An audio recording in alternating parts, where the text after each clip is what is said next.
Most people think becoming smart requires 12 years of school, 4 years of college, and 6 years of grad school.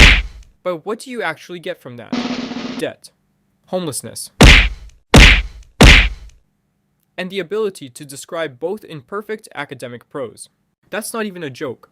But here's the thing, becoming smart is actually easy, even if you think your brain is just decorative. Okay, but what does getting smarter even mean? Usually it comes down to one of four things.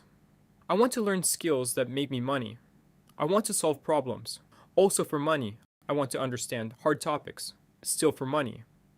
And I want to sound smart enough in conversation that people respect me, but not so smart that they think I've never touched grass.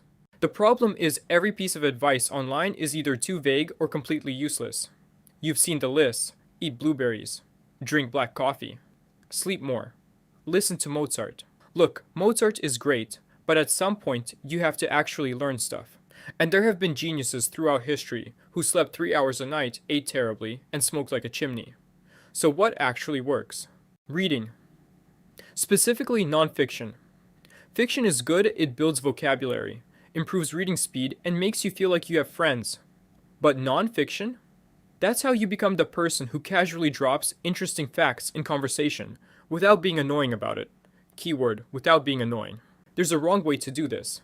Crazy how we evolved from chimpanzees, right?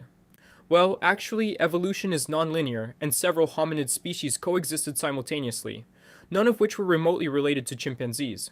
You just lost the room, forever. Here's the right way. Crazy how we evolved from chimpanzees, right? It is crazy. I was reading the other day, and apparently we didn't even evolve from them. We kind of evolved alongside them. Always thought it was a straight line, but I guess it's messier than that. Same knowledge.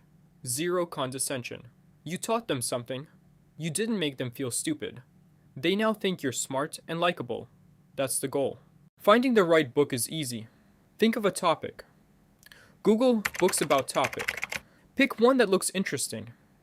These books usually cost money, but if your finger accidentally slips, and you end up on a certain website, and you accidentally search for the title, and accidentally click the first result, and it's there for free, well, that's between you and your conscience.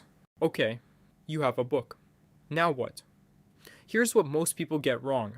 Reading is not equal to learning. Your brain only keeps information it thinks it'll use. If you read something and never apply it, your brain quietly files it under useless and deletes it during your next sleep cycle.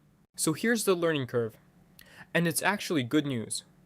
You only need to know 20% of the content to get 80% of the results, which means you can start applying things almost immediately. But you have to actually apply them. Nobody learned to tie a tie by watching a video. You learn to tie a tie by watching a video while tying a tie. Read about cleaning. Go clean something. Read about nutrition. Change one meal. The moment you use the information, your brain marks it as important. It sticks. Here's the problem nobody warns you about. Within 24 hours of learning something new, you forget 50% of it. Within a week, 90% gone. So every book you read and never reviewed, every lecture you sat through, every YouTube video you watched and thought, wow, I really learned something today. Gone. Most of it. Sorry. The fix is simple. Review things before you forget them. Day 1, Day 3, Day 7, Day 30. Each time you review something right before it disappears, your brain locks it in deeper. There are tools that do this automatically. I'll leave a link in the description to the one I use and helped me a lot. You need to try it. Even rereading your notes the next morning after you learn something new will make a massive difference. Here's the other thing nobody talks about. You can have the best book, the best system, the best intentions, and still learn absolutely nothing because your phone exists. The average person checks their phone 96 times a day. That's once every 10 minutes. And here's the part that should genuinely scare you. Studies show that just having your phone visible, even face down, even off, reduces your ability to think. It doesn't have to be on. Just sitting there on your desk, it's already making you dumber. The solution isn't willpower. The solution is putting it in another room, not face down. Another room. Do that one thing and you'll learn faster than 90% of people without changing anything else. Sometimes you can't practice immediately. You're reading about how to jumpstart a car, but you only own one car. Or no car. You live in a city. Valid. Here's the workaround. Imagine it. Visualize the exact moment you'd need that skill. What does it look like? What do you do first? Walk through it in your head, step by step. Your brain doesn't fully distinguish between real and vividly imagined experience. You've essentially tricked it into thinking you already did the thing. This is also incidentally how elite athletes train.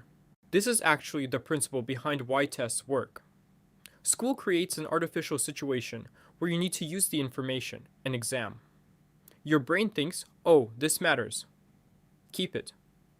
The problem is, once the test is over, your brain says, okay, we're done here, and starts forgetting. The solution? Practice questions. Not highlighting. Not rereading. Not color-coded notes. Practice questions. They simulate the real situation better than anything else. If you don't have practice questions, make your own. Convince yourself the stakes are high. Pretend you're hanging off a cliff. Someone will pull you up, but only if you can name all the parts of a human cell. That's a weird cliffhanger, literally. If you want to learn something as fast as possible, textbooks, I know, but textbooks have no fluff, no ads, no 10-minute intros before getting to the point. Just information and practice questions at the end of every chapter. So that's it. Read nonfiction. Apply everything immediately. Review before you forget. Put your phone in another room. Do practice questions instead of rereading your notes. That's how you get smart. No blueberries required. If this helped, like and subscribe. And if you have requests for the next video, comment below.